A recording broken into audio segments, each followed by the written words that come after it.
Are you one of those possessive gits who never lend stuff to support bands?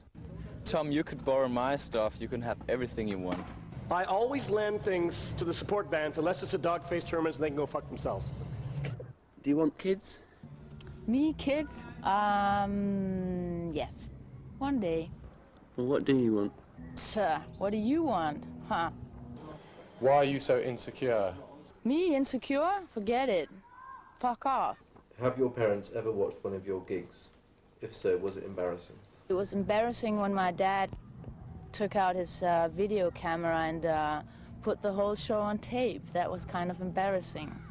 It's not that he really looks like me, so you couldn't actually tell, but he was holding the camera at me all the time, so it was somehow clear that it was my dad. My mother came to the gig and thought we were just wonderful. She thought we were great. Do your parents, elders, betters, think that what you're doing has any worth whatsoever?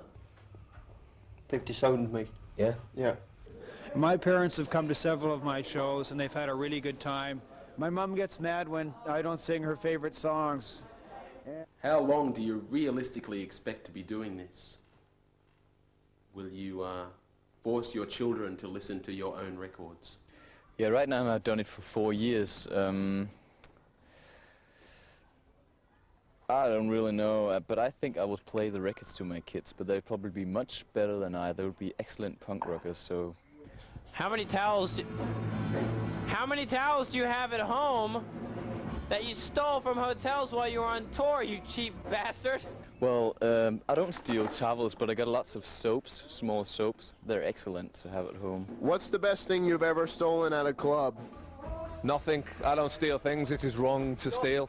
There is nothing. No, you should not steal. We're white and middle class, so we don't steal things. Except bullshit, because that's what you have to deal with as a musician. Generally, the only thing you take from clubs is bullshit. What's the top number of microphone stands you've broken in one night? Again, no, it's like, it's dead childish to break microphone stands. You know, it depends if we're in a buoyant mood or not. You know, it depends if we're throwing them into the audience or jumping on them. I think Mick's thrown a few about quite a lot.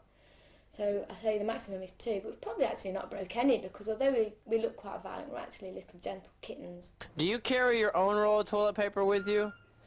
Or do you rely on the clubs? What I normally do is not carry it with me, but take a couple of extra tissues just in case, and tend to go to the toilet quite early on in the night when there's going to be some toilet paper left, and fill up my bag with it, and then distribute it to friends who might want it later on. But, you know, I've so often been to the toilet in a club at about 8 o'clock at night and there's been stacks, and then you go back again at 9 o'clock and it's all gone. Probably because everybody else in the place fills their bags up with it, I don't know. But as long as I've got some in my bag, I'm not bothered. How many bathroom stops do you make on a 5 hours drive? Certainly don't make any, thanks. Depends on the quality of the service stations that we are stopping at. Yeah. If a service station has all the facilities that we require, then we may not stop as regularly. What's your favourite motorway service station? What is your favourite motorway service station? And that's South Mims on the M25, which was opened by Margaret Thatcher in about 1989, and it's glorious. It's like a big glass pyramid and it's all blue. I'd have to say Torch 65 right off there. Chevron. You can't just say a big fucking corporate chain you fucking sell out. Chevron. I think basically anyone where you have the joining up across the motorway so that the northbound can meet the southbound, and it's a beautiful coming together. Have you ever driven over an animal while touring? Yes. But it was only small. I reckon it's been like a couple of mice. But that was in Australia, and there were like heaps of them running across the road, and it was kind of hard to miss. I drove over Matthew once. If you could travel through time, when would you travel to?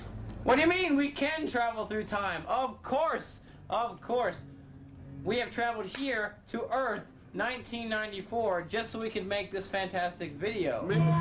Why are you such a bunch of talentless fuckers? Because even talentless more fuckers are willing to pay to come see us.